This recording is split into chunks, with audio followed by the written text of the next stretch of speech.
Good evening from the Health Education campus of Case Western Reserve University and the campus of Case Western Reserve Clinic. I'm Chris Wallace of Fox News, and I welcome you to the first of the 2020 presidential debates between President Donald J. Trump and former Vice President Joe Biden. This debate is sponsored by the Commission on Presidential Debates. The commission has designed the format, 6 roughly 15-minute segments, with 2-minute answers from each candidate to the first question, then open discussion for the rest of each segment. Both campaigns have agreed to these rules. For the record, I decided the topics and the questions in each topic. I can assure you, none of the questions has been shared with the commission or the two candidates. This debate is being conducted under health and safety protocols designed by the Cleveland Clinic, which is serving as the health security advisor to the commission for all 4 debates. As a precaution, both campaigns have agreed the candidates will not shake hands at the beginning of tonight's debate. The audience here in the hall has promised to remain silent. No cheers, no boos or other interruptions, so we, and more importantly you, can focus on what the candidates have to say. No noise except right now, as we welcome the Republican nominee, President Trump, and the Democratic nominee, Vice President Biden.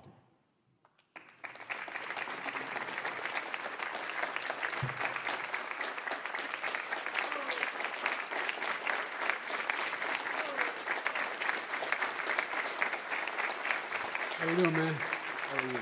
I'm well.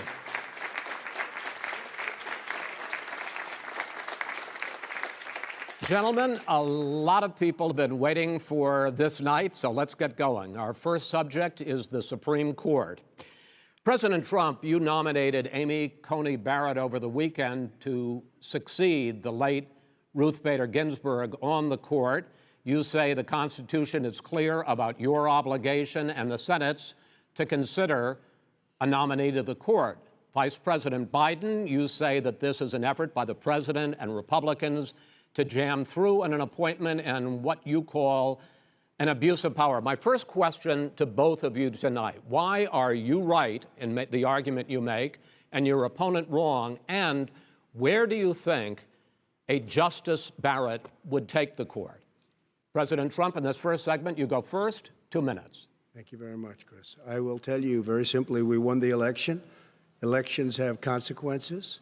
We have the Senate, we have the White House, and we have a phenomenal nominee, respected by all, top academic, good in every way, In fact, some of her biggest endorsers are very liberal people from Notre Dame and other places. So I think she's going to be fantastic. We have plenty of time. Even if we did it after the election itself. I have a lot of time after the election, as you know. So I think that she will be outstanding. She's going to be as good as anybody that has served on that court. We really feel that.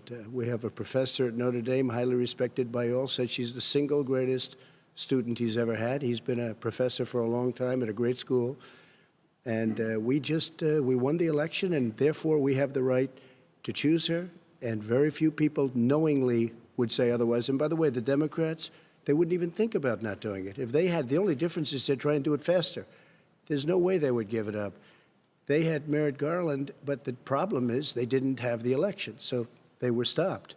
And probably that would happen in reverse also. Definitely would happen in reverse.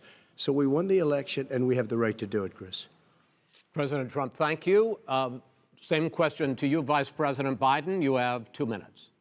Well, first of all, thank you for doing this, and looking forward to this, Mr. President. Thank you, Joe. The American people have a right to have a say in who the Supreme Court nominee is, and that say occurs when they vote for United States senators and when they vote for the President of the United States. They're not going to get that chance now because we're in the middle of an election already. The election has already started. Tens of thousands of people have already voted. And so the thing that should happen is we should wait. We should wait and see what the outcome of this election is, because that's the only way the American people get to express their view is by who they elect as president and who they elect as vice president. Now, what's at stake here is the president's made it clear he wants to get rid of the Affordable Care Act. He's been running on that, he ran on that, and he's been governing on that. He's in the Supreme Court right now trying to get rid of the Affordable Care Act, which will strip 20 million people from having insurance, health insurance now, if it goes into court. And the justice, and I have nothing, I'm not opposed to the justice, she seems like a very fine person. But she's written before she went on the bench, which is her right, that she thinks that the Affordable Care Act is not constitutional. The other thing that's on the court, and if it's struck down, what happens? Women's rights are fundamentally changed. Once again, a woman could be pay more money because she has a pre-existing condition of pregnancy. They were able to charge a woman more for the same exact procedure a man gets. And that ended when we, in fact, passed the Affordable Care Act. And there's 100 million people who have pre-existing conditions, and they'll be taken away as well. Those pre-existing conditions, the insurance companies are going to love this. And so it's just not appropriate to do this before this election. If he wins the election and the Senate is Democrat or Republican, then he goes forward. If not, we should wait until February. All right. There aren't 100 million people with pre-existing conditions. As far as a say is concerned, the people already had their say. Okay, Justice Ginsburg said very powerfully, very strongly, at some point, 10 years ago or so, she said a president and the Senate is elected for a period of time, but a president's elected for 4 years.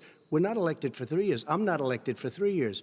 So we have the Senate, we have a president. He's elected to the next During election. that period of time, we have an opening. I'm not elected for 3 years. I'm elected for 4 years.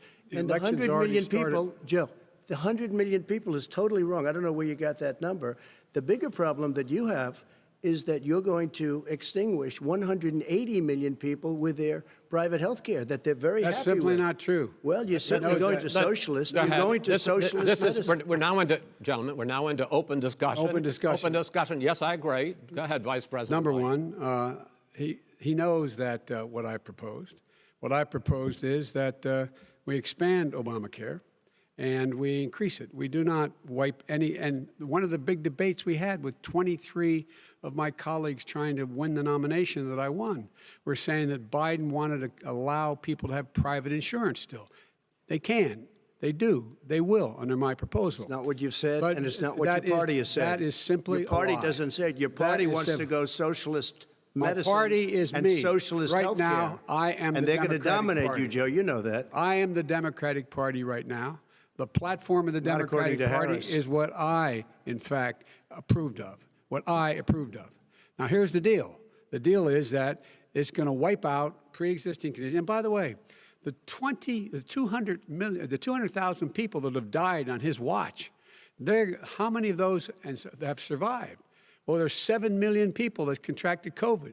What does it mean for them going forward if you strike down the Affordable Care Act? And Joe, you've had pre-existing conditions? 308,000 military people dying because you couldn't provide them proper health care in the military. So don't tell me I'm about this. happy to talk about And this. if you were here, Look, it here's wouldn't the be deal. 200, it would be 2 million people because you were very late on the draw. You Late didn't on want the me to draw. ban China, which was heavily infected. You didn't want me to ban All right, gentlemen, Europe, which was heavily Mr. President, You would have Mr. been much President, later, Joe. Mr. President, Much later. Mr. President, You're talking about 2 million people. You're Mr. not gonna be able to President, as shut a him up. moderator, we are going to talk about COVID in the next segment, but go ahead. Let me finish. The point is that the president also is opposed to Roe v. Wade.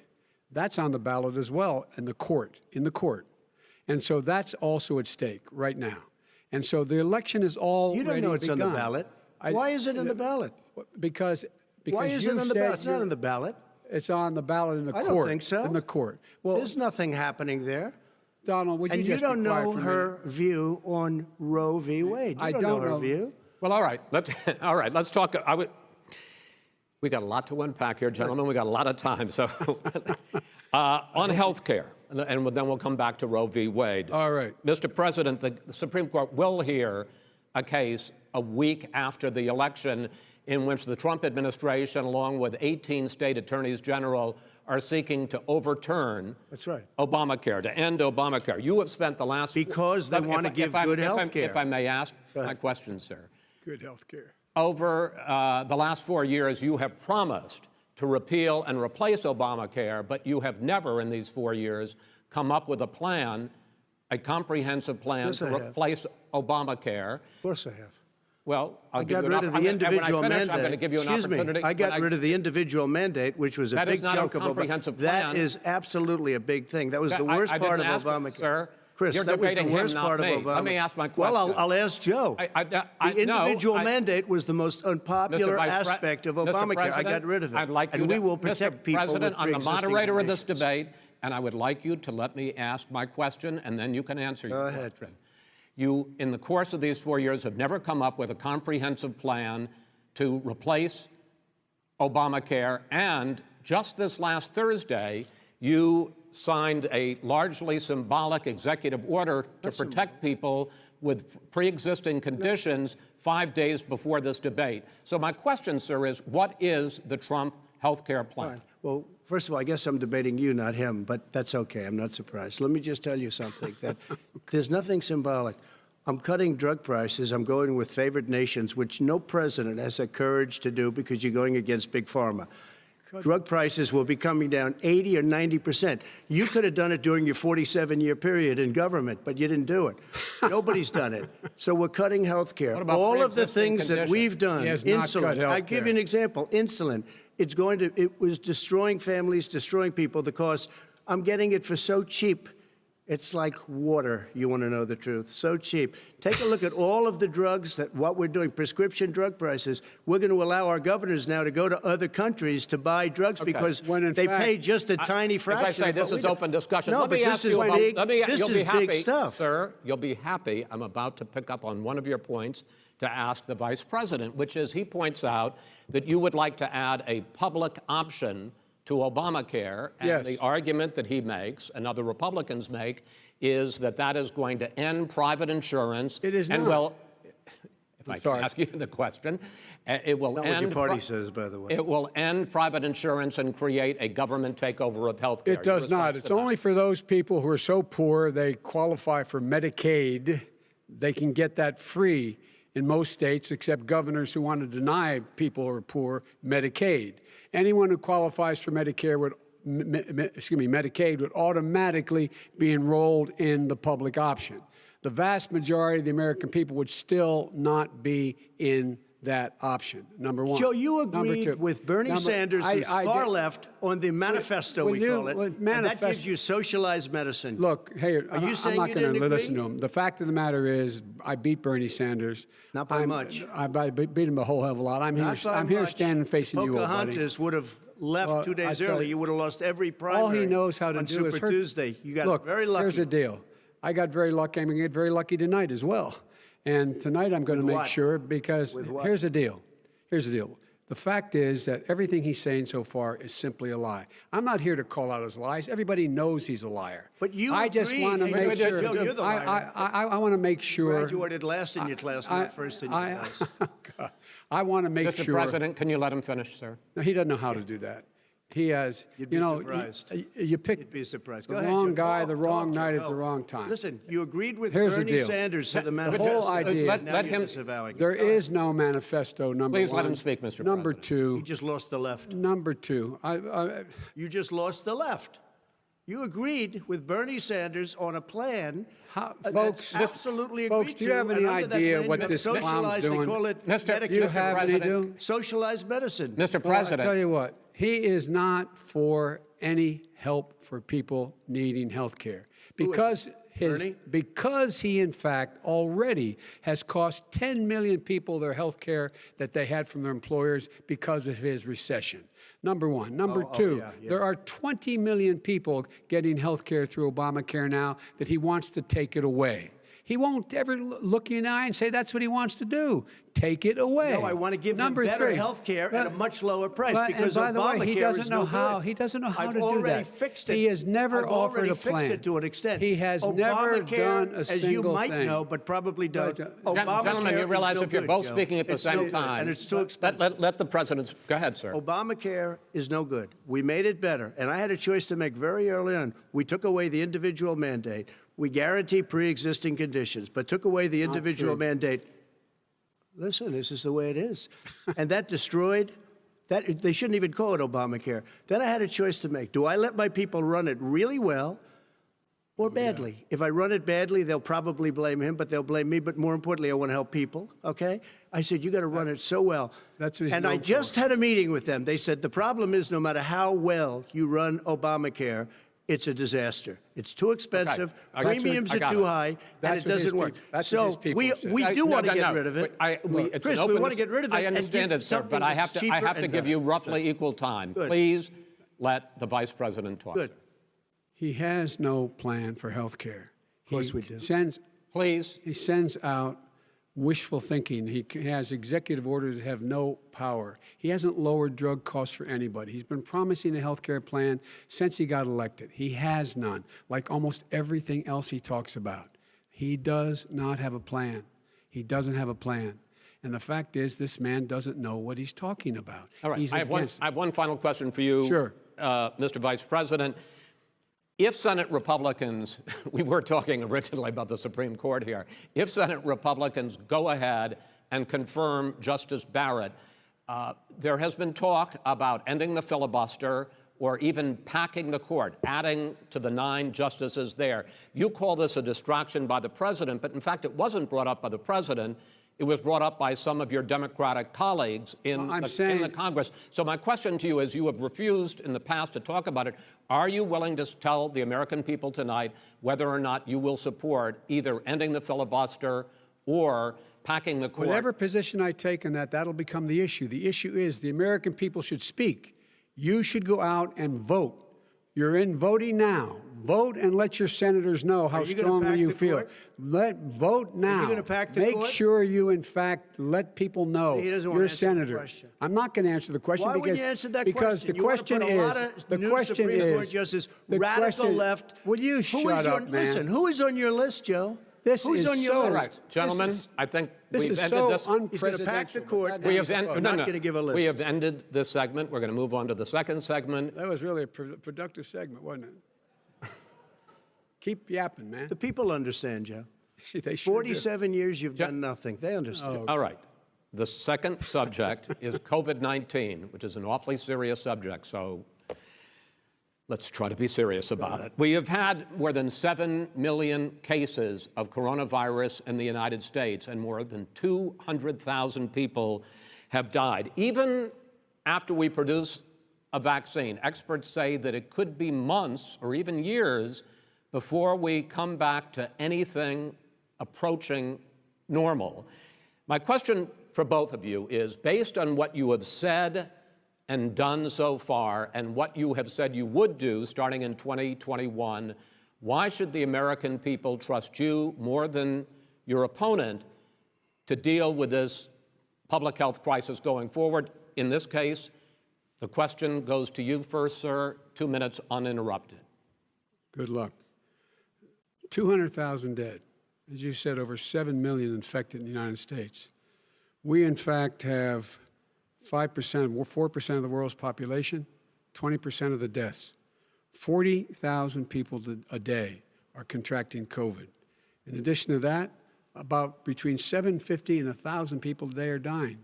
When he was presented with that number, he said, it is what it is. Well, it is what it is because you are who you are. That's why it is. The president has no plan. He hasn't laid out anything. He knew all the way back in February how serious this crisis was. He knew it was a deadly disease. What did he do? He's on tape as acknowledging he knew it.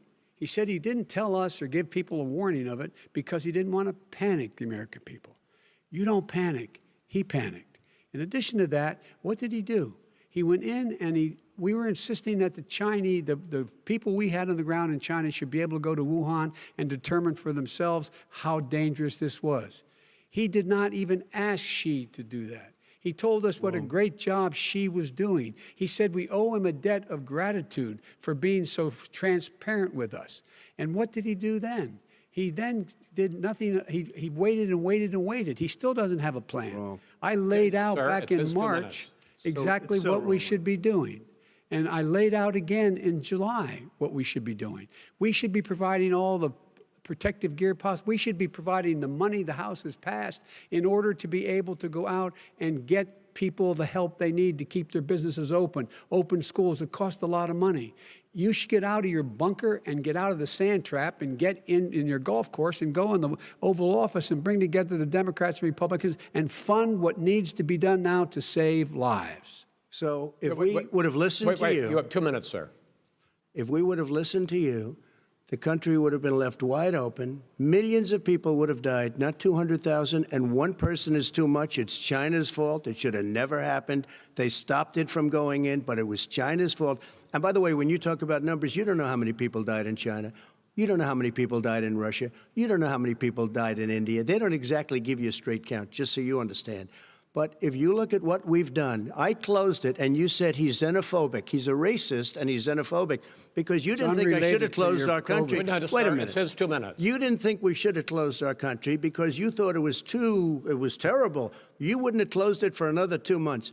By my doing it early, in fact, Dr. Fauci said, President Trump saved thousands of lives. Many of your Democrat governors said, President Trump did a phenomenal job. We worked with the governor. Oh, really? Go take a look. The governors said I did a phenomenal job. Most of them said that. In fact, people that would not be necessarily on my side said that. President Trump did a phenomenal job. We did. We got the gowns. We got the masks. We made the ventilators. You wouldn't have made ventilators. And now we're weeks away from a vaccine. We're doing therapeutics already. Fewer people are dying when they get sick. Far fewer people are dying. We've done a great job. The only thing I haven't done a good job, and that's because of the fake news. No matter what you say to them, they give you bad press on it. It's just fake news. They give you good press. They give me bad press because that's the way it is, unfortunately. But let me just tell you something. I don't care. I've gotten used to it. But I'll tell you, Joe, you could never have done the job that we did. You don't have it in your blood. You could have never done that job. I know how to do the job. I know how to get the job Well, you didn't do very well in swine flu. H1N1, you were a disaster. Your own chief of staff said you were a disaster. 14,000 people died, not 200,000. There was no very- economic recession. Sir, you made a There was no recession. You made a point. Let him answer. And there was we didn't shut down the economy. This is his economy he's shut down. The reason it's shut down is because, look, you folks at home, how many of you got up this morning and had an empty chair at the kitchen table because someone died of COVID? How many of you were in a situation where you lost your mom or dad and you couldn't even speak to them? You had a nurse holding a phone up so you could, in fact, say goodbye. You would have lost far more people. Far more people. You would have been And by the way, months late. your own, You were his months behind me, his Joe. own CDC director says we could lose as many as another 200,000 people between now and the end of the year. And he said, if we just wear a mask, we can save half those numbers. Just a mask. And by the way, in terms of the whole notion of a vaccine, we're for a vaccine, but I don't trust him at all, nor do you. I know you don't. What we trust is a scientist. You don't we trust Dr. Johnson Fauci. & Johnson, Pfizer? Okay, by the way, gentlemen, let me move on to questions about the future because you both have touched on two of the questions I'm going to ask. Focusing on the future first, President Trump, you have repeatedly either contradicted or been at odds with some of your government's own top scientists. The week before last, the head of the Centers for Disease Control, Dr. Redfield, said it would be summer before the vaccine would become generally available to the public. You said that he was confused and mistaken. Those were your two words. Yeah. But Dr. Slaoui, the head of your Operation Warp Speed, has said exactly the same thing. Are they both wrong? Well, I've spoken to the companies, and we can have it a lot sooner. It's a very political thing because people like this would rather make it political than save lives. It is a very political thing. I've spoken to Pfizer. I've spoken to all of the people that you have to speak to. We have great Moderna, Johnson & Johnson, and others. They can go faster than that by a lot.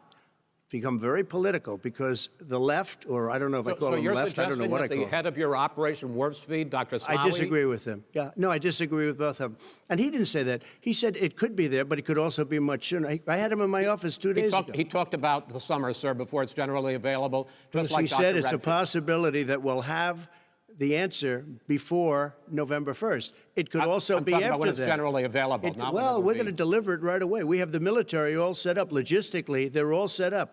We have our military that delivers soldiers, and they can do 200,000 a day. they're going to be This delivering is the the same vaccine. man It's who all told set you up. by Easter this would be gone away. By the warm weather, it'd be gone. Miraculous, like a miracle. And by the way, maybe you could inject some bleach in your arm, and that would take care of it. This is the same man. That was said sarcastically, and you know that. That was said sarcastically. And so here's the deal. This man is talking about a vaccine. Every serious company is talking about maybe having a vaccine done by the end of the year. But the distribution of that vaccine will not occur until sometime beginning or the middle of next year to get it out, if we get the vaccine. And pray God we will. Pray God we will. Mr. Vice President, I want to pick up, though, You'll have on the that. vaccine I sooner want to than pick that. up on this question, though. You say the public can trust the scientists, but they can't trust President Trump. In fact, you said that again tonight. Your running mate, Senator Harris, goes further, saying the public health experts, quote, will be muzzled, will be suppressed.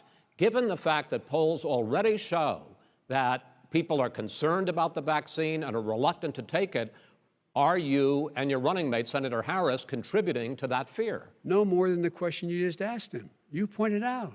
He puts pressure and disagrees with his own scientists. But you're saying you can't, or Senator Harris is saying you can't trust the scientists. No, you can trust the scientists. She didn't say that. You can't trust She said the public health Did say experts, that. quote, will be muzzled, will be suppressed. Well, that's what he's going to try to do. But there's millions of scientists, there's thousands of scientists out there, like here at this great hospital, that don't work for him. Their job doesn't depend on him.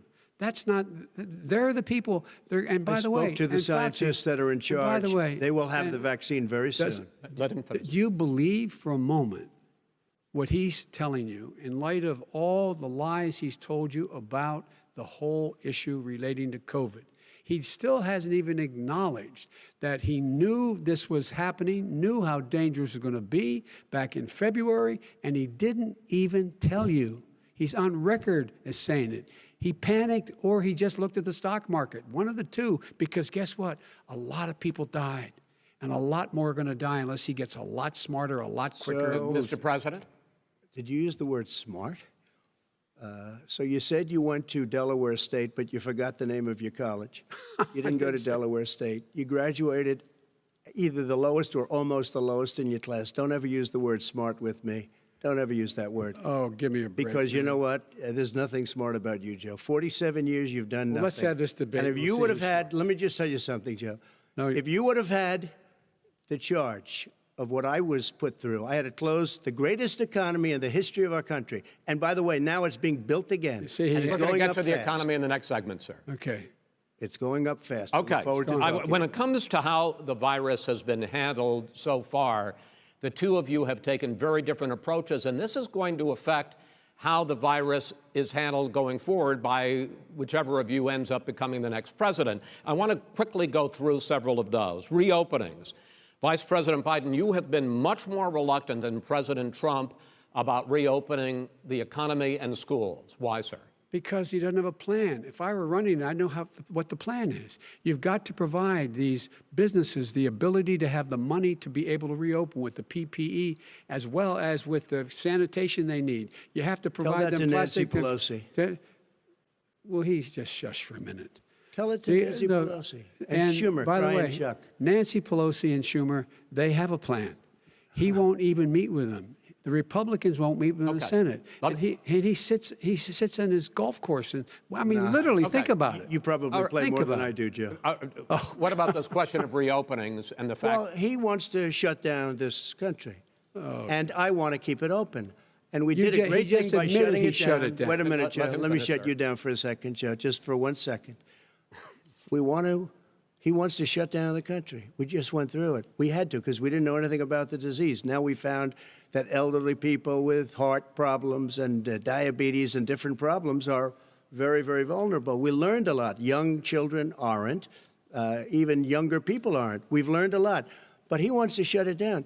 More people will be hurt by continuing. If you look at Pennsylvania, if you look at certain states that have been shut down, they have Democrat governors all. One of the reasons they're shut down is because they want to keep it shut down until after the election on November 3rd. I want to move on to another because subject. it's a I want to move political on to threat. another I've subject. got to But respond. those, I but wanna those move- states, gentlemen, I those wanna move states on to are another not subject. doing well that are shut down Which is right gotta now. now. respond to that. Wants President to shut Trump, down the you whole have country. begun to increasingly question the effectiveness of masks as a disease preventer. And in fact, recently you have cited the issue of waiters touching their masks and touching plates. Are you questioning No, I think the masks efficacy are of okay. of You have masks? to understand, if you look, I mean, I have a mask right here. I put a mask on, when I think I need it. Tonight, as an example, everybody's had a test, and you've had social distancing and all of the things that you have to. But I Just wear like your masks rallies. when needed. When needed, I wear masks. Okay, let me ask. I don't wear masks like him. Every time you see him, he's got a mask. He could be speaking 200 feet away from it. He shows up with the biggest mask I've ever seen. I will say this. Vice President Biden, go ahead, sir. Look, the way to open businesses is give them the wherewithal to be able to open.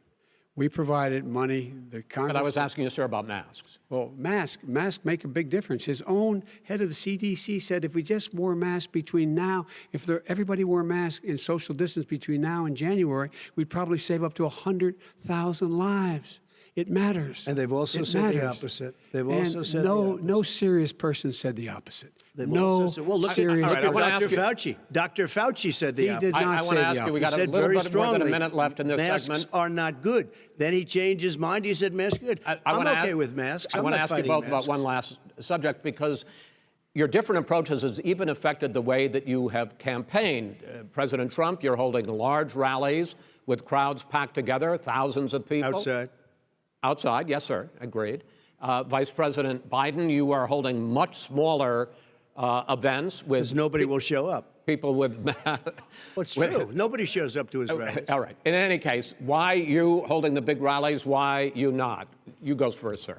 Because people want to hear what I have to say. I mean, But are you I've not done a worried great about it job spreading as a disease? president, and I'll have 35,000 people show up at airports. We use airports. Are you and not worried hangars, about and we the have a disease lot of issue, people. sir? Well, so far we have had no problem whatsoever. It's outside. That's a big difference, according to the experts. And we do them outside. We have tremendous crowds, as you see. I mean, and literally on 24 hours' notice. And Joe does the circles and has 3 people someplace. Okay. By the way, did you see Go ahead, sir. one of the last big rallies he had? And a reporter came up to him to ask him a question. He said, no, stand back. Put on your mask. Put on a mask. Have you been tested? I'm way far away from those other people. That's what he said. I can't. I'm going to be okay. He's not worried about you. He's not worried about the people out there breathing in one another. We've had no or negative cheek to effect. jowl. No negative effect. We've Come had on. no negative effect. And we've had 35, 40,000 All right. people you want at these rallies. Just Yes. quickly finish up, because I want to move on to our next. Yes, I would. He's been totally irresponsible the way in which he has handled the social distancing and people wearing masks, basically encouraged them not to. All right. He's a fool on this. If you could get the crowds, you would have done the same thing. But you can't. Nobody cares. Gentlemen, can we move on Nobody to the cares. Gentlemen, can we move on to the economy? Yes. The economy is, I think it's fair to say, recovering faster than expected from the shutdown. Much faster. In the second quarter, the unemployment rate fell to 8.4% last month. The Federal Reserve says the hit to growth, which is going to be there, is not going to be nearly as big as they had expected. President Trump, you say we are in a V-shaped recovery. Vice President Biden, you say it's more of a K-shape. What difference does that mean to the American people in terms of the economy? President Trump, in this segment, you go first. So we built the greatest economy in history. We closed it down because of the China plague. When the plague came in, we closed it down, which was very hard psychologically to do. He didn't think we should close it down, and he was wrong. And again, 2 million people would be dead now instead of still 204,000 people is too much. One person is too much. Should have never happened from China. But what happened is we closed it down, and now we're reopening, and we're doing record business. We had 10.4 million people in a 4-month period that we've put back into the workforce. That's a record the likes of which nobody's ever seen before. And he wants to close down he will shut it down again. He will destroy this country. You know, a lot of people, between drugs and alcohol and depression, when you start shutting it down, you take a look at what's happening in some of your Democrat-run states where they have these tough shutdowns. And I'm telling you, it's because they don't want to open it. One of them came out last week. You saw that. Oh, we're going to open up on November 9th. Why November 9th? Because it's after the election. They think they're hurting us by keeping them closed. They're hurting people. People know what to do. They can social distance. They can wash their hands. They can wear masks. They can do whatever they want. But they got to open these states up. When you look at North Carolina, when you look, and these governors are under siege, Pennsylvania, Michigan, and a couple of others, you got to open these states up. It's not fair. You're talking about almost, it's like being in prison. And you look at what's going on with divorce, look at what's going on with alcoholism and drugs. It's a very, very sad thing. And he'll close down the whole country. This guy will close down the whole country and destroy our country. Our country is coming back incredibly well, setting records as it does it. We don't need somebody to come in and say, let's shut it down. All right. Your 2 minutes, sir. We're now moved to you. As I said, posing the question, the president says it's a V-shaped recovery. You say it's a K-shaped recovery. What's the difference? The difference is millionaires and billionaires like him in the middle of the COVID crisis have done very well.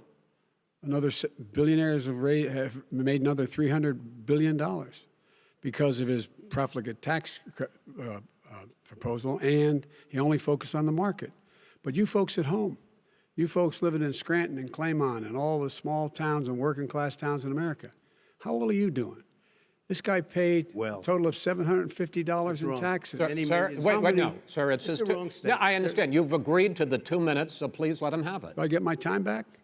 The fact is that he has, in fact, worked on this in a way that he's going to be the first president of the United States to leave office having fewer jobs in his administration than when he became president. Fewer jobs than when he became president. First one in American history. Secondly, the people who have lost their jobs are those people who have been on the front lines, those people who have been saving our lives, those people who have been out there dying, people who've been putting themselves in the way to make sure that we could all try to make it. And the idea that he is insisting that we go forward and open when you have almost half the states in America with a significant increase in COVID deaths and COVID cases in the United States of America.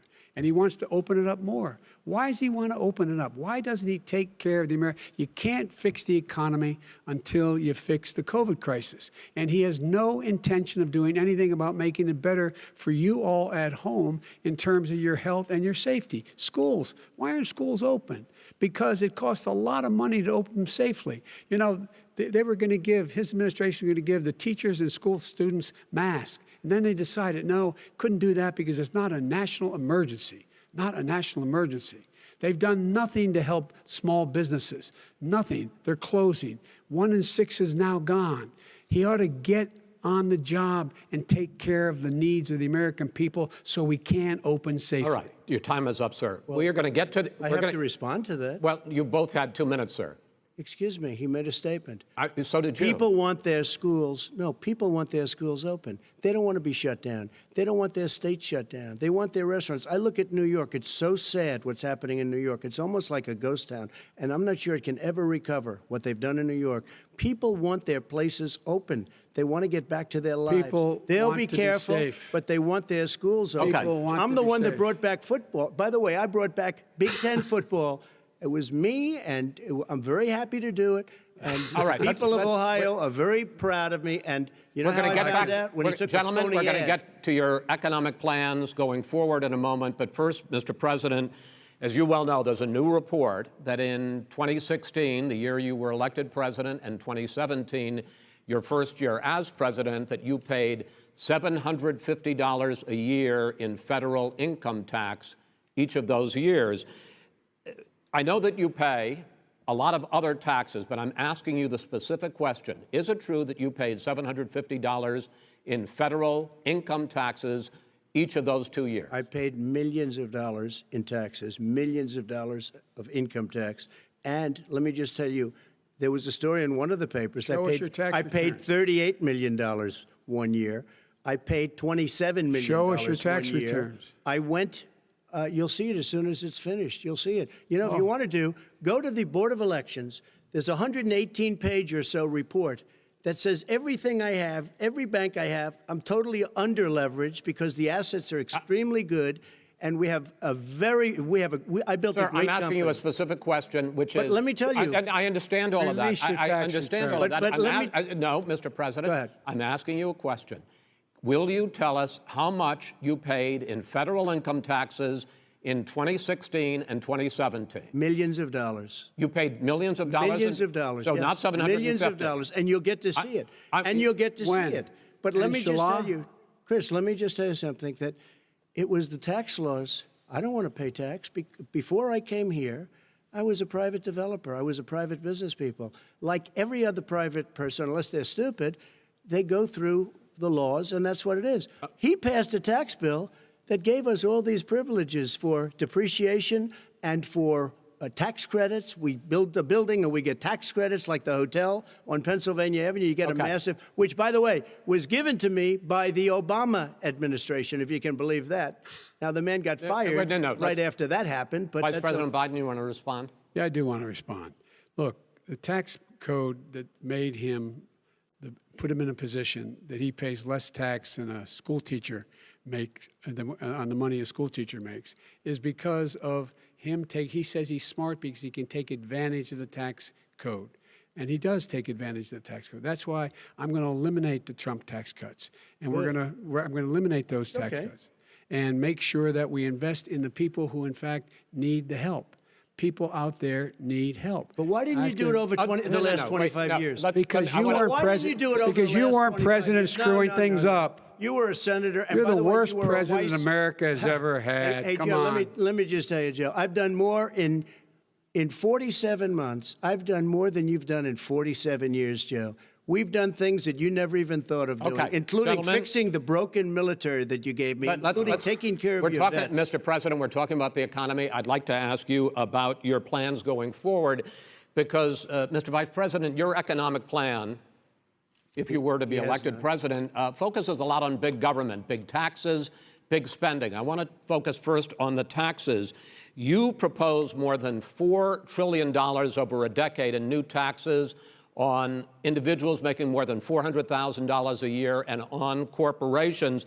President Trump says that that kind of an increase in taxes is going to hurt the economy as it's just coming out of a recession. Well, just take a look at what the analysis done by Wall Street firms.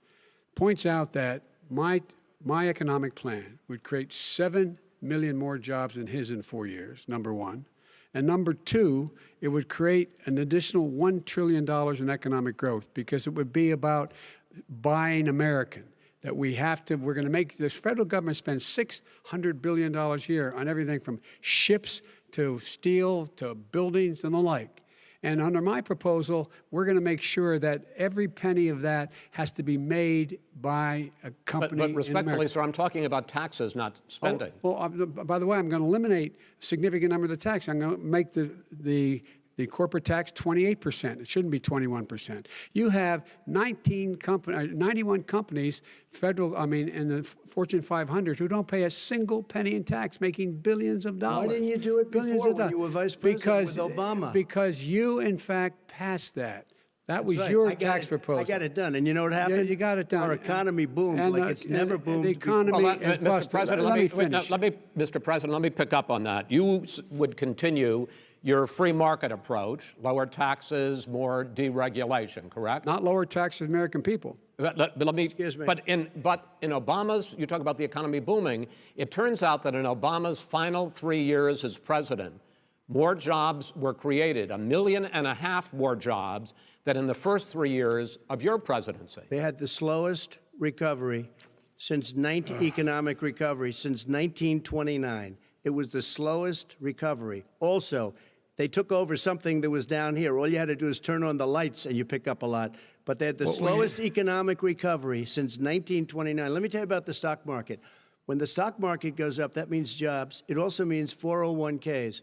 If you got in, if you ever became president with your ideas, you want to terminate my taxes, I'll tell you what, you'll lose half of the companies that have poured in here will leave, and plenty of companies that are already here, they'll leave for other places.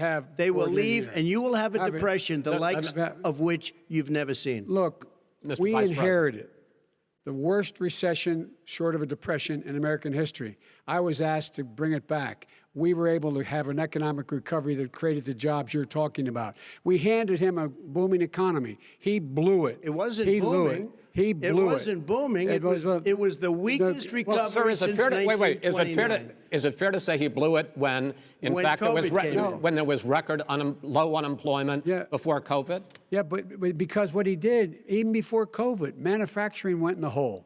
Manufacturing went in a hole. Excuse number me, one. Chris. Wait. Number two. Chris. Number three. They said it would take. No, you were number two. No. Chris. They said it would This take a guy, miracle to bring back manufacturing. I brought back 700,000 jobs. They brought back nothing. They gave up on manufacturing. We Part did of my not regret- standard fare. I'm the guy that He brought totally back gave the up on automobile manufacturing. industry. All right, let him. We brought back, I was asked to bring back Chrysler and General Motors. We brought them back right here in the state of Ohio and Michigan. He blew it. They're gone. He blew it. And in fact, they're going Ohio after- had the best year it's ever had last year. Michigan had the best year they've ever had. That is not Many true. car companies No, came in from Germany, from not- Japan, no, went to Michigan, went to no, Ohio. they're not having And that. they didn't come in with you. Mr. Vice President, go ahead. And so you take a look at what he's actually done. He's done very little. His trade deals are the same way. He talks about these great trade deals. You know, he talks about the art of the deal. China's perfected the art of the steal. We have a higher deficit with China now than we did before. We have the highest trade deficit China with ate Mexico. your lunch, down All right, gentlemen, 18%. in- China ate your lunch, Joe. And no wonder your son goes in and he takes out billions of dollars, to manage. He makes millions of dollars. And also, Simply while not we're at it, true. why is it, just out of curiosity, the mayor of Moscow's wife gave your son $3.5 million. That's What not did he true. do to deserve it? That What is- did he do with Burisma None to of that- deserve Wait, You've $183,000? asked- None you've of asked that your is question. true. Let him answer. None of that is true. It's Oh, really? been He didn't totally get But no, $3.5 hey, million? Mr. President, It's Mr. totally- President, please. You've totally asked the question. discredited. Totally discredited. And by the way, Well, wait, he let's didn't talk- get No, no. $3.5 million, Joe? Mr. Vice, He got Mr. $3.5 million. President, That is not true. Oh, really? Mr. Oh. President, But, Mr. it's an open discussion, please. Now, It's a fact. Well, It you is have not a raised an fact. issue. Let the It's been Vice totally President answer. discredited. Did There was a Burisma pay him report. $183,000 a month with no experience in energy? Mr. Look, President, no my job? son did nothing wrong at Burisma. I think he and did. Mr. the only President, guy that let did him something- answer. He doesn't want to let me answer because he knows I have the truth. His position has been totally, thoroughly discredited. who? And The Ukraine. media? By everybody. Well, by the By the media, media, by our because they refuse to allies, by talk the about it World because they're Bank, embarrassed. by everyone has discredited. Matter Dude, of fact, even the people President, who please stop. testified under oath. So let me under ask you oath, this, under- Joe. under No, oath. go ahead, Mr. I'm listening to Even the you. people under. He got $3.5 million from testified- Moscow.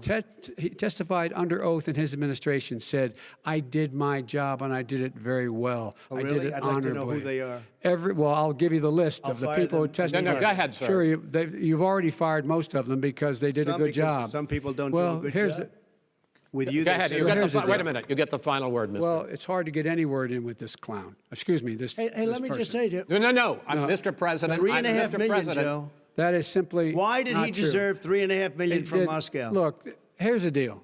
We want to talk about families and ethics. I don't want to do that. I mean, his family we could talk about all night. His family's My already. family, No, let him go. my family already lost wrote- a fortune by Go coming down ahead. and helping Go us ahead. with Go ahead, government. sir. And that's Every- such a they're right that's here. a- Mr. that's President. such Every a great. single one of them lost This a is not fortune about President. my coming and family or helping his us with family. It's government. about your family, They the didn't American collect people. $3.5 million He for doesn't. nothing. That's not true. It doesn't want to talk about what you need. You, the American people. It's about you. That's what we're talking about you here. should All right, Not that's the, about end of here. that's the end of the Shouldn't have segment. taken the money. We're moving on. He didn't take them. Well, Vice it's a very- President, but Chris, no, can I be honest? It's a very important Try to be question. honest. No, He I- stood I- up. No, he stood up, the answer to and the he question is no. threatened Ukraine. No, sir. With $1 billion, Sir, if you don't that get rid of is the If you're- you know what? You're absolutely wait, not stop. You're on true. tape doing it. You're going to You're on have tape. True. gentlemen. Is- I hate to raise Chris, my voice, he's but on it seems tape. to be. Why should I be different than the two of you? So here's the Got a deal. good point. We have 6 segments. We have ended that segment. We're going to go to the next segment. In that segment, you each are going to have 2 uninterrupted moments. In those 2 uninterrupted minutes, Mr. President, you can say anything you want.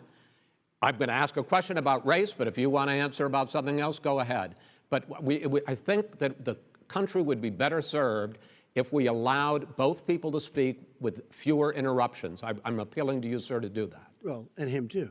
Well, frankly, you've been doing more interrupting Well, that's than all he right, has. but he does plenty. Well, less than, sir, less there's than, plenty. no, less than you have.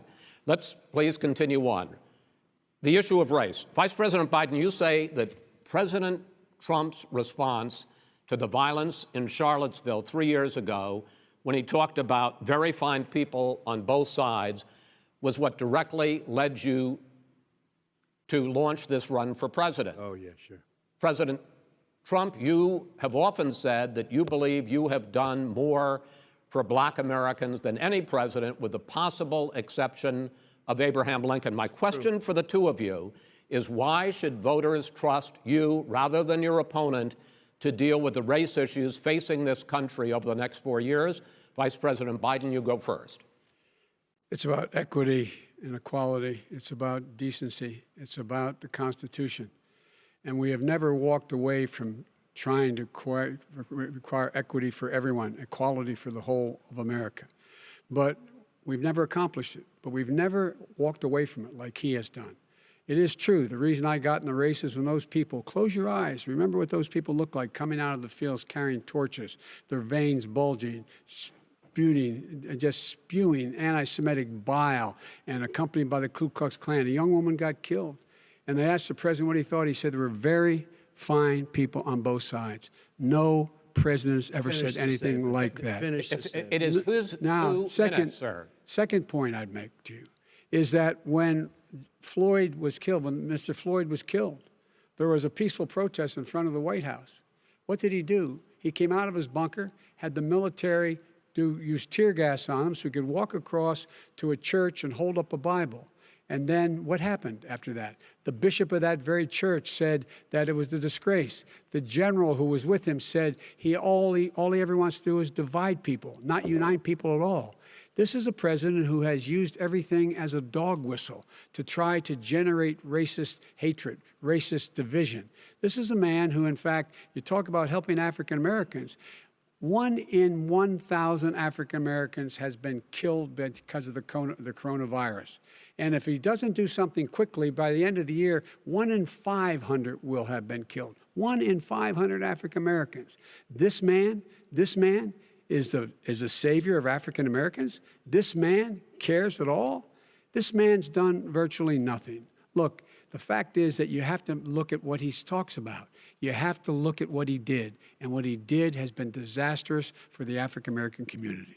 So, President Trump, you have 2 minutes. Why should Americans trust you over your opponent to deal with race he did a crime bill, 1994, where you call them super predators, African Americans, the super predators, and they've never forgotten it. They've never forgotten it, Joe. No, sir, it's his 2 minutes. So you did that, and they call you a super predator, and I'm letting people out of jail now that you have treated the African American population community, you have treated the black community about as bad as anybody in this country. You did the and that's why, if you look at the polls, I'm doing better than any Republican has done in a long time, because they saw what you did. You call them super predators, and you've called them worse than that, because you look back at your testimony over the years, you've called them a lot worse than that. As far as the church is concerned, and as far as the generals are concerned, we just got the support of 250 military leaders and generals, total support. Law enforcement, almost every law enforcement group in the United States. I have Florida, I have Texas, I have Ohio, I have Portland. The sheriff just came out today and he said, I support President Trump. I don't think you have any law enforcement. You can't even say the word law enforcement, because if you say those words, you're going to lose all of your radical left supporters.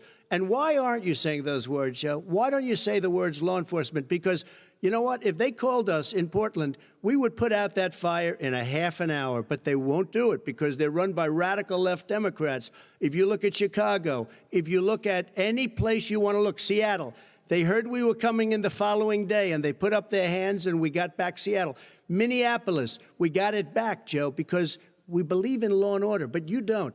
The top 10 cities and just about the top 40 cities are run by Democrats and, in many cases, radical left. And they've got you wrapped around their finger, Joe, to a point where you don't want to say anything about law and order.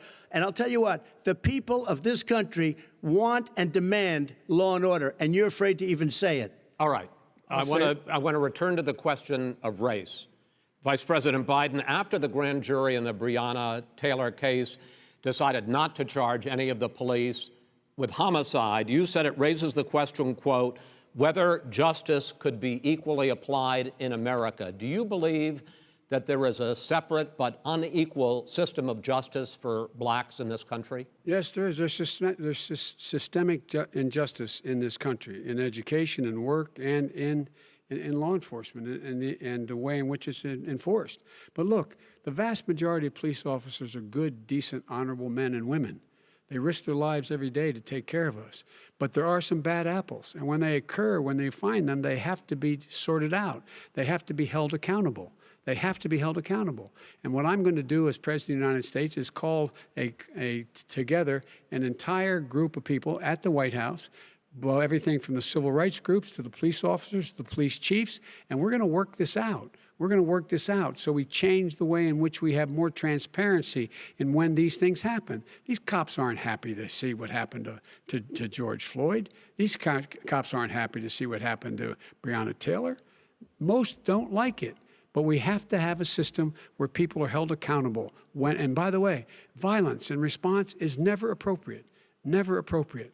Peaceful protest is. Violence is never appropriate. All right. What is peaceful protest? When they run through the middle of a town and burn down your stores and kill people all over the place, that and you is say not peaceful protest? President Trump, No, it's I'm not not, asking. but you say it is. President I did not Trump, I'd say like to continue with the Yes, issue go of ahead, race. I please. promise we're going to get to the issue of law and order in a moment. This month, your administration directed federal agencies to end racial sensitivity training that addresses white privilege or critical race theory. Why did you decide to do that, to end racial sensitivity training? And do you believe that there is systemic racism in this country, sir? I ended it because it's racist. I ended it because a lot of people were complaining that they were asked to do things that were absolutely insane, that it was a radical revolution that was taking place in our military, in our schools, all over the place, and you know it, and so does everybody what else. Is radical, and he would know. What is it was radical totally about racist. racial sensitivity training, sir? If you were a certain person, you had no status in life. It was sort of a reversal. And if you look at the people, we were paying people hundreds of thousands of dollars to teach very bad ideas and, frankly, very sick ideas. And really, they were teaching people to hate our country. And I'm not going to do that. I'm not going to allow that to happen. We have to go back to the core values of this country. They were teaching people that our country is a horrible place, it's a racist place, and they were teaching people to hate our country. And I'm not going to allow that to happen. Vice President Biden? Nobody's doing that. He's the racist. You just don't know. Here's the deal. I know a lot more about You this don't than he know. does. Let him finish. The fact is that there is racial insensitivity. People have to be made aware of what other people feel like, what insults them, what is demeaning to them. It's important that people know they don't want to. Many people don't want to hurt other people's feelings, but it makes a big difference. It makes a gigantic difference in the way a child is able to grow up and have a sense of self-esteem. It's a little bit like how this guy and his friends look down on so many people. They look down their nose on people like Irish Catholics like me and grew up in Scranton. They look down on people who don't have money. They look down on people who are of a different faith. They look down on people who are a different color. In fact, we're all Americans. The only way we're going to bring this country together is bring everybody together. There's nothing we cannot do if we do it together. We can take this on and we can defeat racism in America. President Trump, sir. During the Obama-Biden administration, there was tremendous division. There was hatred. You look at Ferguson, you go to many places. Look at Oakland. Look what happened in Oakland. Look what happened in Baltimore. Look what happened. Frankly, it was more violent than what I'm even seeing now. Oh, my but the Lord. reason This is that ridiculous. the Democrats that run these Absolutely cities ridiculous. don't want to talk like you about law and order. Violent and you crime, still haven't mentioned. violent Are you in crime. favor of law and order? I'm in favor of law. You follow Are you it in and a little favor bit of law and order? Go yes, ahead, I'm say in it. favor. You Everybody's asked a in favor question, of let him finish. Law He and order. loses Law left. and order. Let him answer. Law and order with justice, where people get treated fairly. And the fact of the matter is, violent crime went down 17%, 15% in our administration. All right. It's gone up on his watch. Went down much more he in had- ours. All right, we're He now. is president of the Mr. President, United you're going States to. of America. China, we were Mr. President, breaking every record in the Mr. book. President, you're going to be very happy because we're now going to talk about law and order. Places we had trouble were Democratic-run cities. That's and exactly my question. Democratic- There has been a dramatic increase in homicides in America this summer, particularly, and you often blame that on Democratic mayors and Democratic governors, but in fact, there have been equivalent spikes in Republican-led cities like Tulsa and Fort Worth. So the question is this really a party issue? I think it's a party issue. You can bring in a couple of examples, but if you look at Chicago, what's going on in Chicago, where 53 people were shot and 8 died, shot. If you look at New York, where it's going up like nobody's ever seen anything, the numbers are going up 100, 150, 200%. Crime. It is cities. crazy what's going on. And he doesn't want to say law and order because he can't, because he'll lose his radical left supporters. And once he does that, it's over with. But if he ever got to run this country and they ran it the way he would want to run it, we would have our suburbs would be gone. By the way, our suburbs would be gone, and you would see problems like you've never seen. He would know a suburb unless he took a wrong turn. Oh, I know suburbs. He would not. So much better. Go ahead. Wait a minute. I was raised in the suburbs. This is not 1950. All these dog whistles on racism don't work anymore. Suburbs are by and large integrated. There's many people today driving their kids to soccer practice and or to black and white and Hispanic in the same car as there have been any time in the past. What really is a threat to the suburbs and their safety is his failure to deal with COVID. They're dying in the suburbs. His failure to deal with the environment. They're being flooded. They're being burned out because his refusal to do anything. That's why the suburbs are in trouble. I do want to talk about this issue of law and order, though. And in the joint recommendation that came from the Biden-Bernie Sanders task force, you talked about, quote, reimagining policing. First of all, what does reimagining policing mean, and do you support? It means. Let me, if I might finish the question. What does reimagining policing mean, and do you support the Black Lives Matter call for community control of policing?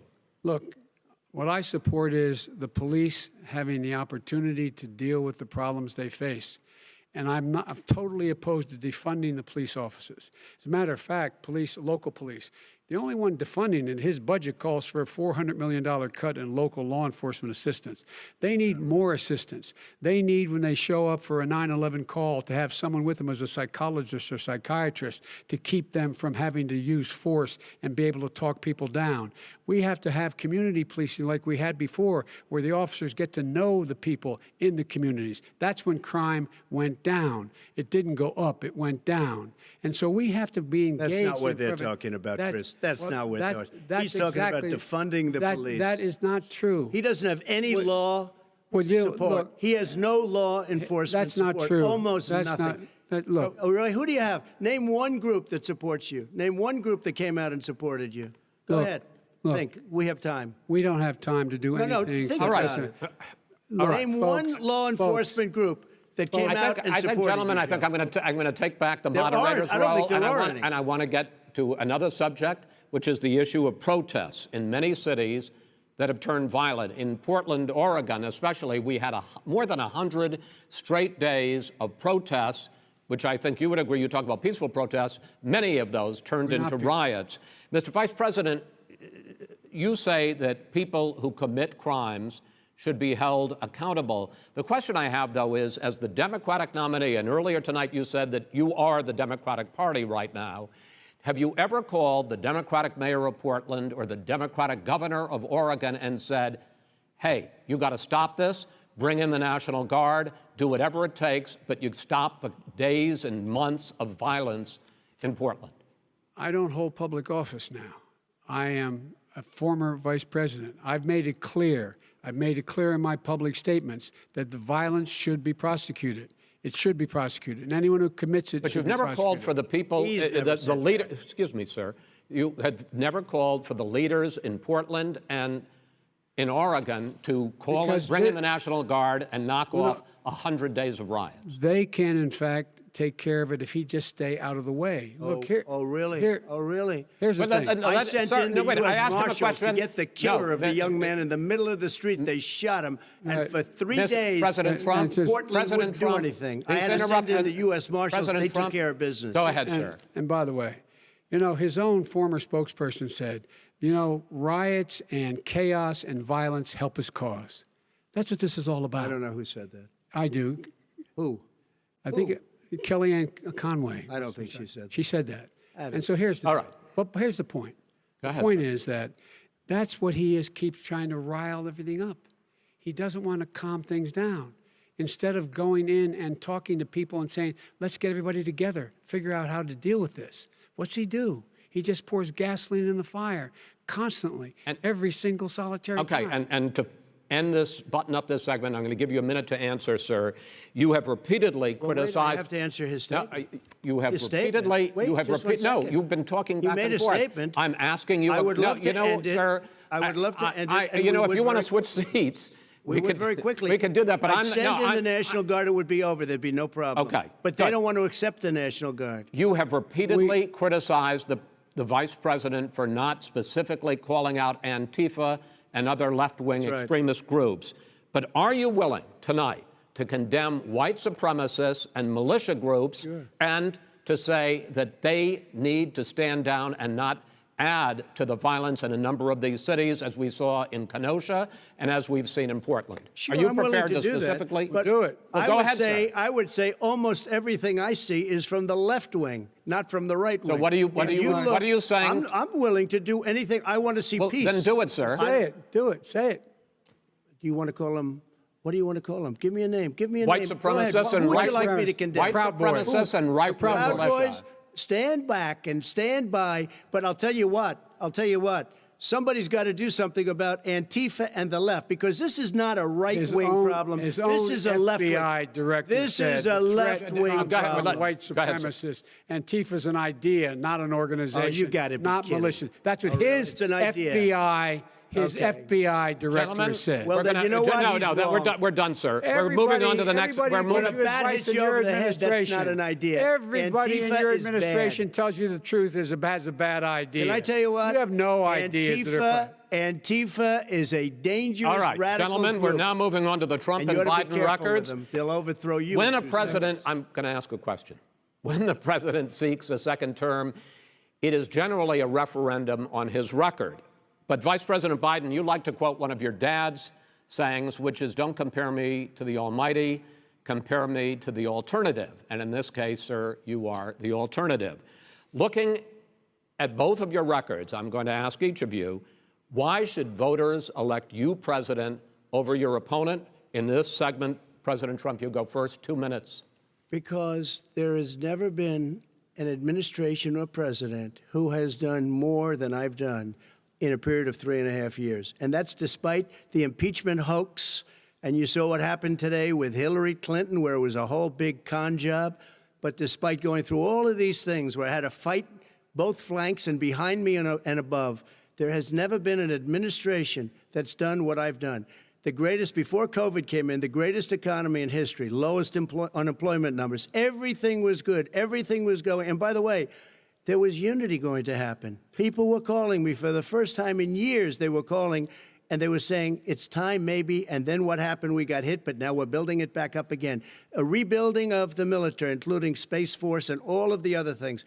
A fixing of the VA, which was a mess under him. 308,000 people died because they didn't have proper health care. It was a mess. And we now got a 91% approval rating at the VA, our vets. We take care of our vets. But we've rebuilt our military. The job that we've done, and I'll tell you something, some people say maybe the most important.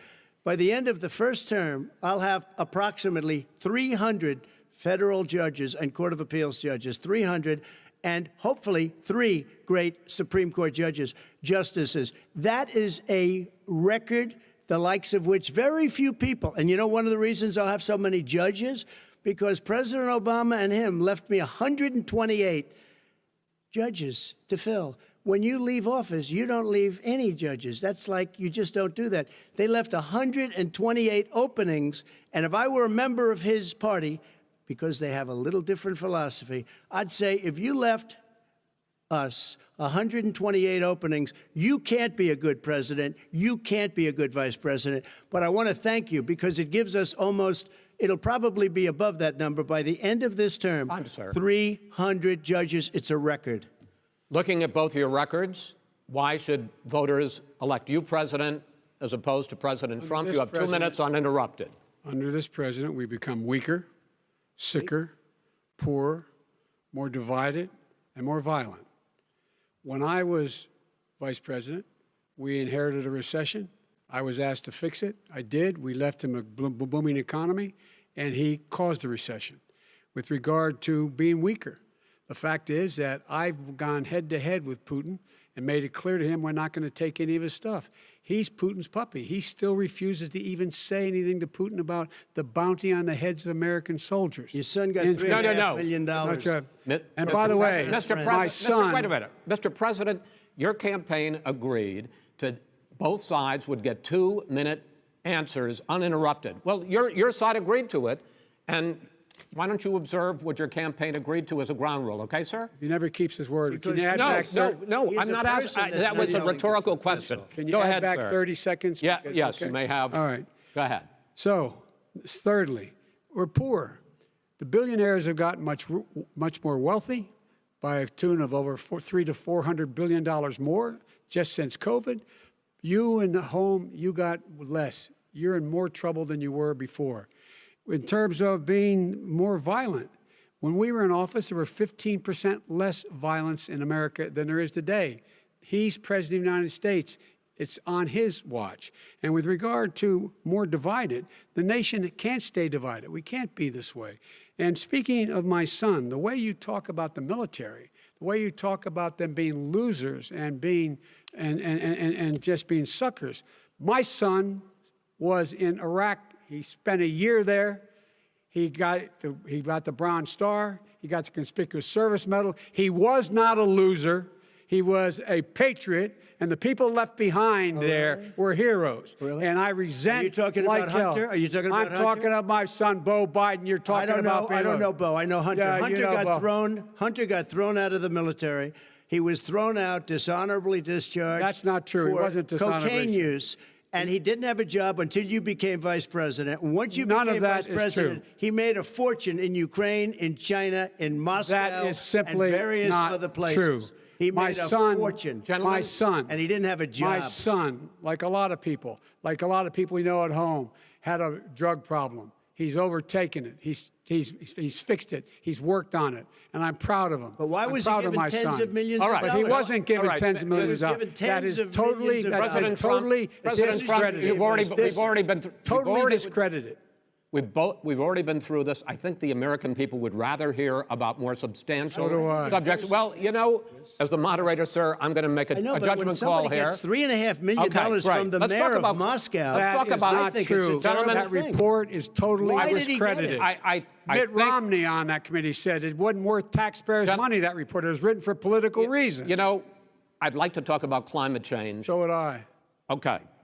The forest fires in the West are raging now. They have burned millions of acres. They have displaced hundreds of thousands of people. When state officials there blame the fires on climate change, Mr. President, you said, I don't think the science knows. Over your 4 years, you have pulled the U.S. out of the Paris Climate Accord.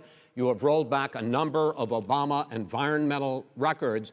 What do you believe about the science of climate change, and what will you do in the next 4 years to confront it? I want crystal clean water and air. I want beautiful, clean air. We have now the lowest carbon. If you look at our numbers right now, we are doing phenomenally. But I haven't destroyed our businesses. Our businesses aren't put out of commission. If you look at the Paris Accord, it was a disaster from our standpoint. And people are actually very happy about what's going on because our businesses are doing well. As far as the fires are concerned, you need forest management in addition to everything else. The forest floors are loaded up with trees, dead trees that are years old, and they're like tinder, and leaves and everything else. You drop a cigarette in there, the whole forest burns down. You've got to have forest management. What do you You've got to have believe? cuts. What do you believe about the science of climate change, sir? I believe that we have to do everything we can to have immaculate air, immaculate water, and do whatever else we can that's good. You know, we're planting 1 billion trees, the Billion Tree Project, and it's very You exciting believe for a lot of people. that human pollution, greenhouse gas emissions contributes to the global warming of I this think planet? a lot of things do, but I think to an extent, yes. I think to an extent, yes. But I also think we have to do better management of our forests. Every year, I get the call, California's burning. California's burning.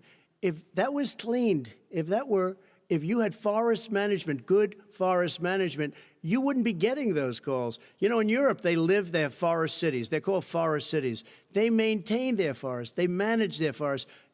I was with the head of a major country. It's a forest city. He said, sir, we have trees that are far more, they ignite much easier than California. There shouldn't be that problem. I spoke with the governor about it. I'm getting along very well with the governor.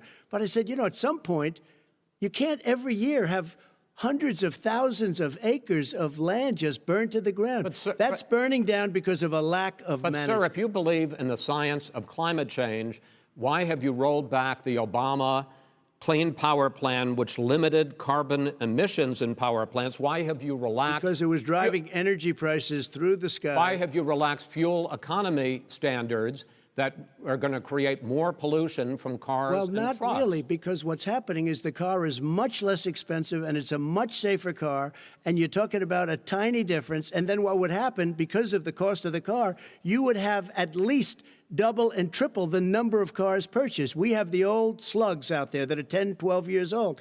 If you did that, the car would be safer. It would be much cheaper by But in the case of $3,500. California, they've simply No, but you ignored would take your a lot of cars rollback. off the market because people would be able to afford a car. Now, and by the way, we're going to see how that turns out. But a lot of people agree with me, many people. The car has gotten so expensive because they have computers all over the place for an extra little bit of gasoline. And, and I'm okay with electric cars, too. I think I'm all for electric cars. I've given big incentives for electric cars. But what they've done in California is just crazy. Right. Vice President Biden, I'd like you to respond to the president's climate change record, but I also want to ask you about a concern. You proposed $2 trillion in green jobs. You talk about new limits, not abolishing, but new limits on fracking, ending the use of fossil fuels to generate electricity by 2035, and zero net emission of greenhouse gases by 2050. The president says a lot of these things would tank the economy and cost millions of jobs. He's absolutely wrong, number one. Number two, if in fact, during our administration, the Recovery Act, I was in charge, able to bring down the cost of renewable energy to cheaper than or as cheap as coal and gas and oil. Nobody's going to build another coal-fired plant in America. No one's going to build another oil-fired plant in America. They're going to move to renewable energy, number one. Number two, we're going to make sure that we are able to take the federal fleet and turn it into a fleet that's run on their electric vehicles. Making sure that we can do that, we're going to put 500,000 charging stations and all of the highways that we're going to be building in the future. We're going to build an economy that, in fact, is going to provide for the ability us to take 4 million buildings and make sure that they, in fact, are weatherized in a way that, in fact, they'll emit significantly less gas and oil because the heat will not be going out. There's so many things that we can do now to create thousands and thousands of jobs. We can get to net zero in terms of energy production by 2035. Not only not costing people jobs, creating millions of good paying jobs, not $15 an hour, but prevailing wage, by having a new infrastructure that, in fact, is green. And the first thing I will do, I will rejoin the Paris Accord. I will join the Paris Accord because with us out of it, look what's happening. It's all falling apart. And talk about someone who has no relationship with foreign policy. Brazil, the rainforests of Brazil are being torn down, are being ripped down. More carbon is absorbed in that rainforest than every bit of carbon that's emitted in the United States. Instead of doing something about that, I would be gathering up and making sure we had the countries of the world coming up with $20 billion and say, here's $20 billion. Stop tearing down the forest. And if you don't, then you're going to have significant economic consequences. What about the argument that President Trump basically says that you have to balance environmental interests and economic interests, and he's drawn his line? Well, he hadn't drawn a line. He still, for example, makes sure that he wants to make sure that methane's not a problem. You can now emit more methane without it being a problem. Methane. This is a guy who says that you don't have to have mileage standards for automobiles that exist now. This is a guy who says that, well, the fact that it's all true. And here's the deal. He's talking about the Green New Deal, and it's not $2 billion or $20 billion, as you said. It's $100 trillion. I'm talking about where they the want to rip Biden down plan. Go for a buildings minute, and then you can go. and rebuild the building. No, It's the that is dumbest, not- most that ridiculous, is not where the case. airplanes are out of minute, sir. business, That's it. where two-car systems are out, where they Not want true. to take out the cows, too. Not That's not true. true either, right? Not this is true. this is a 100 Simply, trillion. look, That's more money than that our is- country could make in that is 100 simply years if we're not going by. the case. All right, let It me, will destroy because, our because I country. actually, wait a minute, sir. I actually have studied your plan, and it includes upgrading 4 million buildings, weatherizing 2 million homes over 4 years, building 1.5 million energy-efficient homes. So the question becomes, the president is saying, I think some people who support the president would say that sounds like it's going to cost a lot of money and hurt the economy. What it's going to do is going to create thousands and millions of jobs, good-paying trillion. jobs. But let him finish, sir. He doesn't know how to do that. $100 They- billion. The fact is, it's going to create millions of good-paying jobs, and these tax incentives to people for people to weatherize, which he wants to get rid of. It's going to make the economy much safer. Look how much we're paying now to deal with the hurricanes. By the way, he has an answer for hurricanes. He said maybe we should drop a nuclear weapon on them. They may. I never said that That's at all. he did say You that. made it up. And here's the deal. You make up a lot of things. We are going to be in a position where we can create hard, good jobs by making sure the environment is clean and we all are in better shape. We spend billions of dollars now, billions of dollars on floods, hurricanes, rising seas. We're in real trouble. Look what's happened just in the Midwest with these storms that come through and wipe out entire sections and counties in Iowa. They didn't happen before. They're because of global warming. We make up 15% of the world's problem. We, in fact, but the rest of the world, we've got to get them to come along. That's why we have to get back into the Paris Accord. All right, gentlemen, Wait a minute, Chris. So why didn't he do it for 47 years? You were vice president. Why didn't you get the world? China sends up real dirt into the air. Russia does. India does. They all do. We're supposed to be good. And by the way, he made a couple of statements. The Green New Deal is $100 trillion, That is not not $20 my billion. plan. That's The Green well, New you want to Deal rebuild every is not building. my plan. You want to All right, rebuild all right. every If he knew You have to- anything wait, no, about, no, wait. if he knew Gentlemen? He anything made a about, statement Gentlemen? about the military. He said, I said something about the military. He and his friends made it up, and then they went with it. I never said it. Okay. That is What not he true. did Sir, is he you're done in said this segment. he called Mr. the Vice- military Mr. Vice President, stupid bastards. I and he did said not it on say tape. that. He said, Mr. stupid Please, bastards. He not said sir, it. stop. I would never I say would that play to Stop. the military. it, play it. Go ahead. You're Mr. on Vice tape. President answered his final question. The final question is, I can't remember which of all his rantings. was the final remember question. so much. I'm having a little trouble myself, but and about the economy and about this question of what it's going to cost. The economy. I mean, the Green New Deal and the idea of what your the environmental Green New changes Deal- will do. The Green New Deal will pay for itself as we move forward. We're not going to build plants that, in fact, are great polluting plants. So do you We're going to support build the Green New Deal?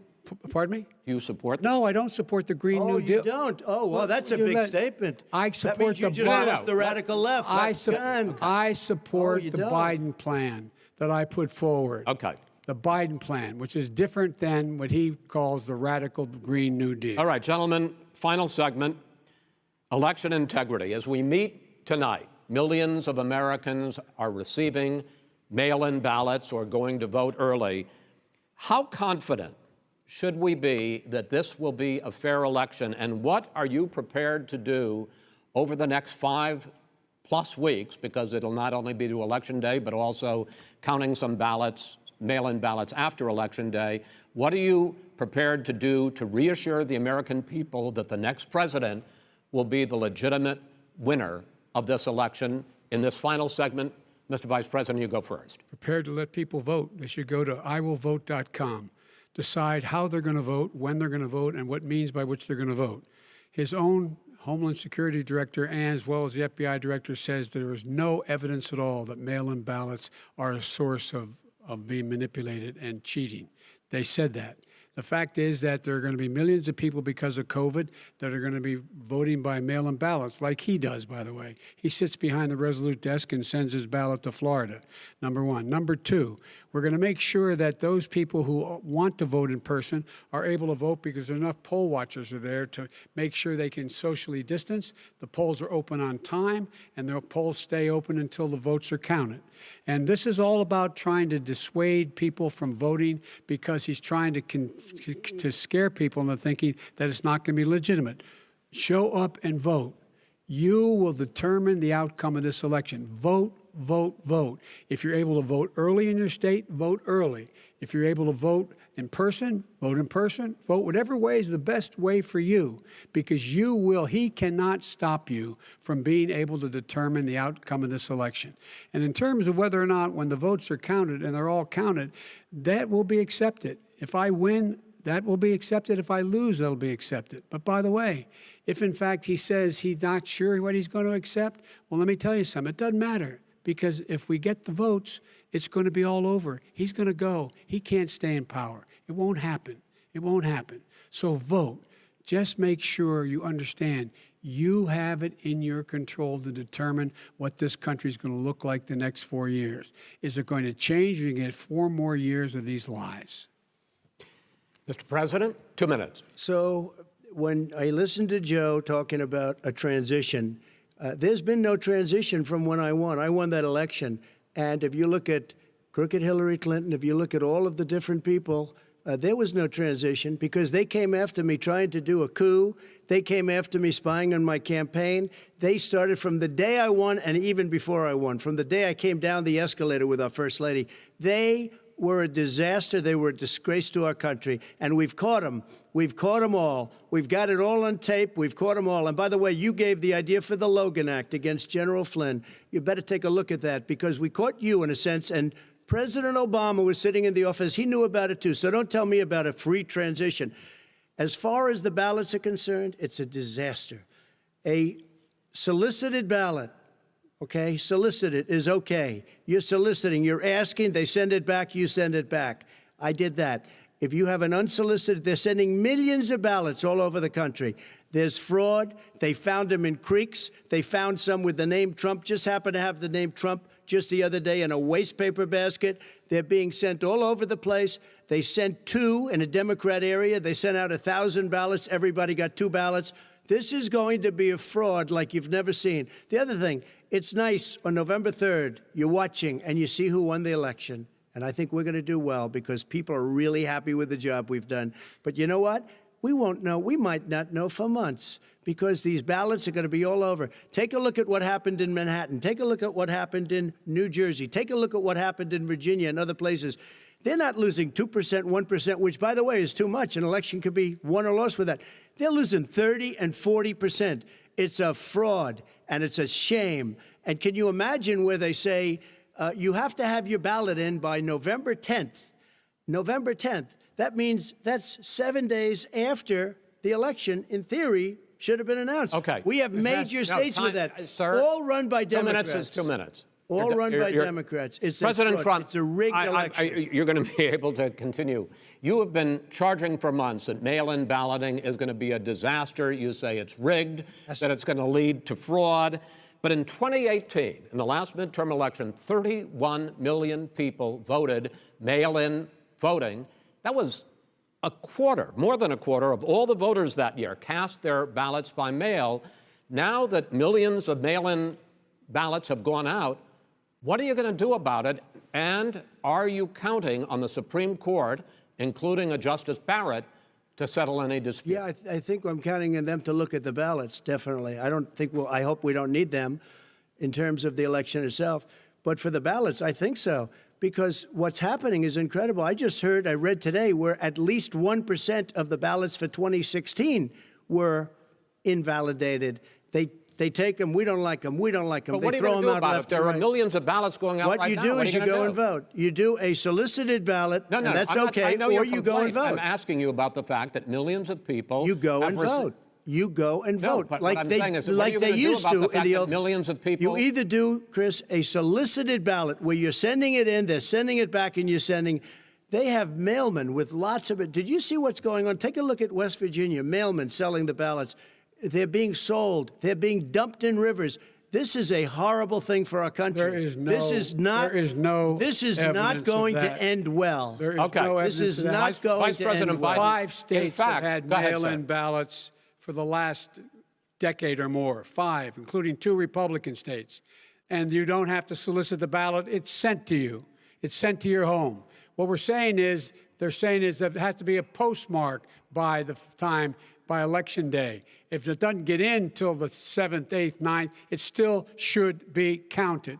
He's just afraid of counting the votes because he knows You're what the wrong. outcome You're is. wrong. No, love I counting want to the votes. continue with you on I this, love Vice counting the President votes. Biden. Because Chris, he's so wrong when he makes in a fact, statement no, like that. excuse me, Vice President Biden, the biggest problem, in fact, over the years with mail-in voting has not been fraud historically. It has been that sizable numbers, sometimes hundreds of thousands of ballots are thrown out because they have not been properly filled out, or there is some other irregularity, or they can missed be fraud. the deadline. So the question I have is, are you concerned that the Supreme Court, with a Justice Barrett, will settle any dispute? I'm concerned that any court would settle this because here's the deal. When you get a ballot and you fill it out, you're supposed to have an affidavit. If you didn't know, you have someone say that this is me. You should be able to, if in fact you can verify that's you before the ballot is thrown out, that's sufficient to be able to count the ballot because someone made a mistake and not dotting the correct I. Who they voted for, testify, say who they voted for, say it's you, that is totally legitimate.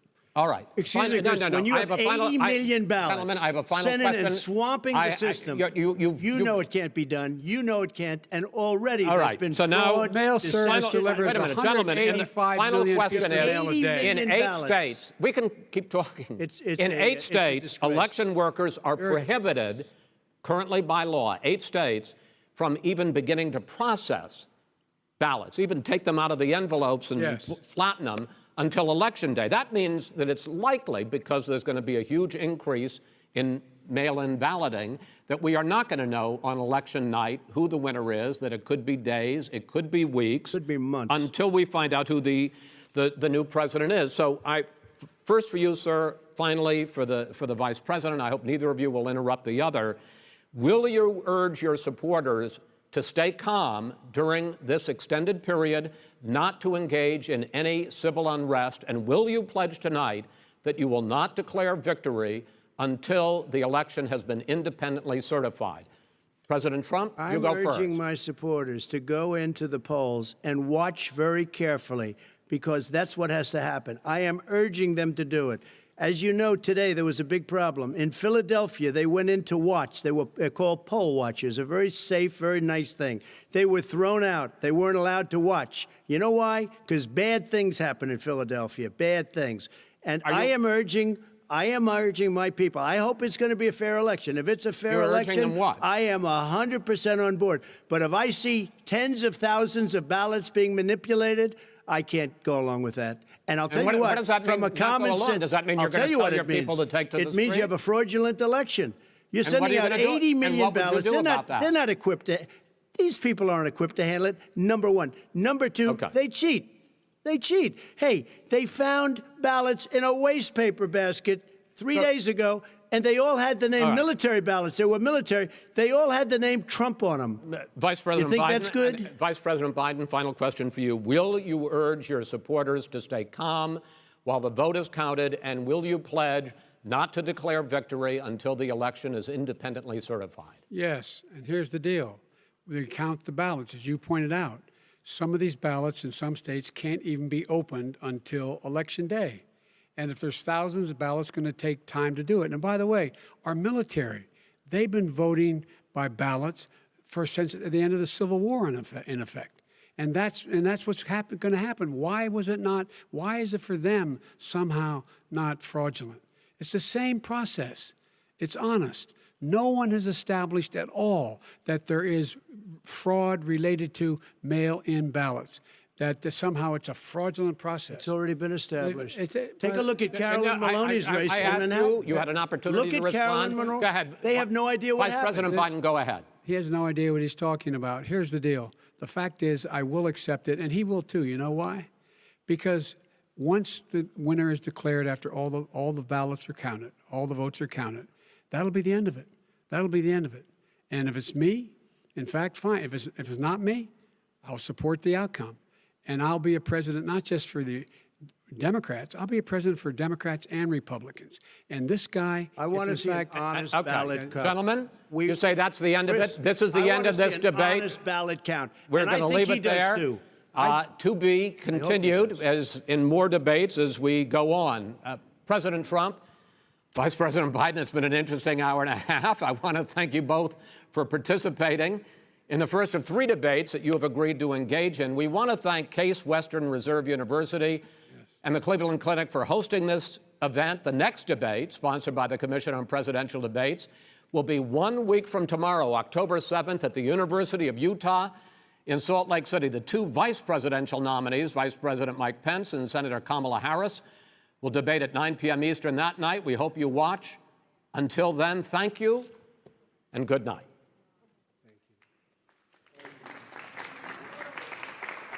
Thank you.